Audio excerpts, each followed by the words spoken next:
Karena saya takut 2 tahun ke depan. Satu Ramadan yang jatuh hari ini menjadi berkah tersendiri bagi umat muslim di kota Prabu Muli. Pasalnya Wali Kota Ridho Yahya memperbolehkan masyarakat untuk dapat sholat tarawih berjamaah di masjid. Dalam pelaksanaannya, para jamaah tetap harus memperhatikan protokol kesehatan dengan menggunakan masker dan memberi jarak pada saf sholat.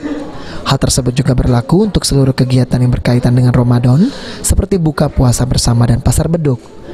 Mulai Pak. Apa? Gimana Pak? Besok udah mulai puasa kita. Himbauannya ke warga gimana Pak? Pertama saya mengucapkan selamat melaksanakan ibadah puasa kepada warga Kota Prabu Muli. Dan juga saya berharap silakan kita melaksanakan aktivitas sebagaimana mestinya.